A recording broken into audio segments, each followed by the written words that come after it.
What is up, guys? Welcome to another Behind the Curve Reacts. As always, if you enjoy the kind of content I'm putting out, feel free to like, comment, subscribe down below. Consider supporting me on Patreon. You get early access to reactions up there, and for just $5, I will react to whatever you want, which is actually what we've got today. One of my amazing patrons, Goodoldfashionedchaos, would like for me to react to some more Tim Minchin, which I really hope is how you pronounce his name. I guess I haven't actually heard that, but I am excited. The guy is profoundly talented, whether it be writing these amazingly heartfelt songs like from Matilda the Musical or from Groundhog's Day, or I'm sure many other things that he's written, or if it's like these hilarious songs like Prejudice. And I have a feeling that that's what we're going to get today. Goodoldfashionedchaos would like for me to react to Rock and Roll Nerd, I believe it's called. And it's not from a musical, so I can only imagine that it's going to be funny, and I am really excited for that. Like, I don't really know what to expect. That's like the one thing I've learned from listening to Tim so far is to, as cliche as it is, expect the unexpected, because the guy will write anything, and it will be good. You'll either be on the floor laughing or just weeping because it's so damn pretty. But yeah, thanks again, Goodoldfashionedchaos, for the patronage and the request. And let's go ahead and get into it. Fuck it. This is a song about, the segue was shit anyway. This is a song about, I don't know. This is a song about wanting to get famous, really, and the music industry, and having no depth.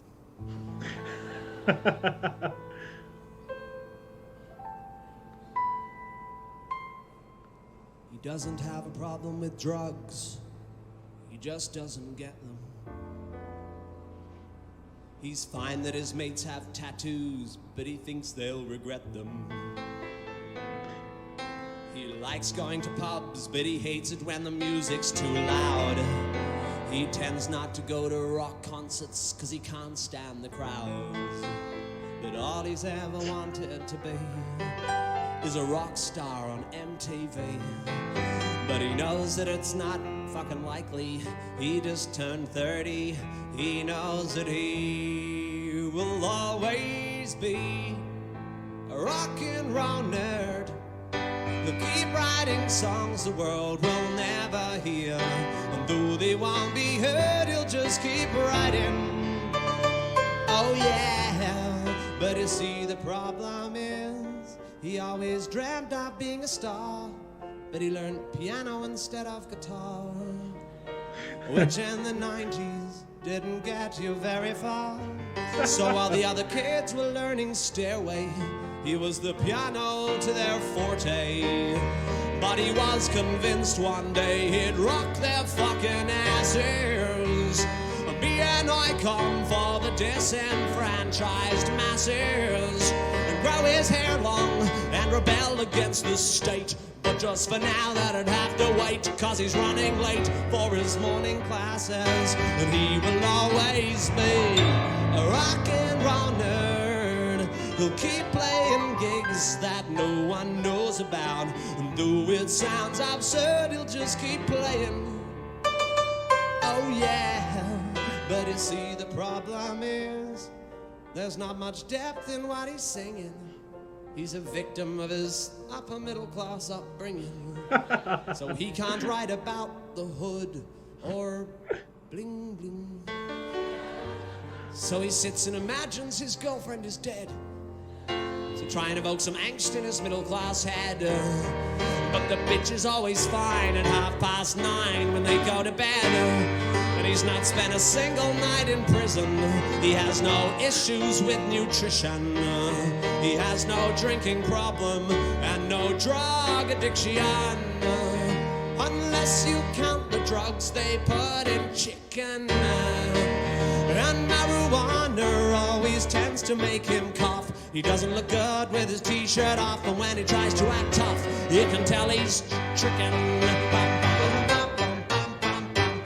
While his his mates will go out late, popping pills and having fun. He goes home and showers and gets a good 8 hours. He gets his thrills from his morning run. And while his mates will go on dates, taking speed and drinking cans of Jim Beam, he stays home and cooks, curls up with a book with the girl he's had since he was 17. Cause he's never really been part of the scene. Give him Guns N' Roses, he'll take Queen. He's more into Beatles than the Stones. He's more Stevie Wonder than Ramones. And he's never owned a transit van. He never shot a Pantera fan. He doesn't know the difference between metal and thrash. He couldn't tell you nothing about Axl and Slash. He likes Ben Folds and the Jackson 5. He knows all the words to Staying Alive. And though he wants to be all grungy and cool, he spent 11 years at a motherfucking private school. So it don't matter how he tries, he cannot hide behind his rock and roll lies. Cause if you either got it or you don't, yeah, you'll either rock it or you won't. Yeah, you either got it or you don't. Yeah, you'll either rock it or you won't. You either got it or you don't you know? He knows that his music lacks depth, but it just can't be helped. He has nothing interesting to say, so he writes about himself. But he doesn't want to seem self-obsessed, so he writes in third person.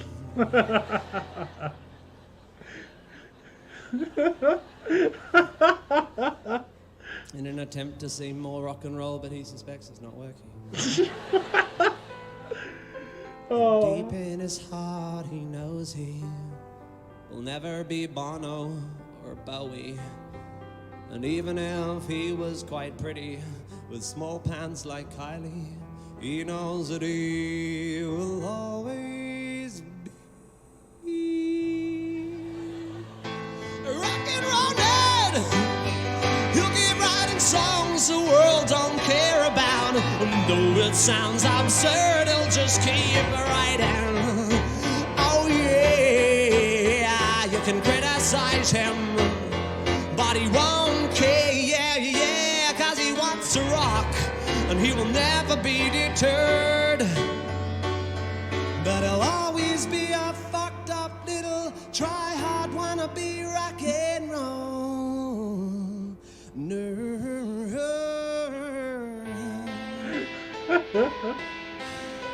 Oh man, Stairway.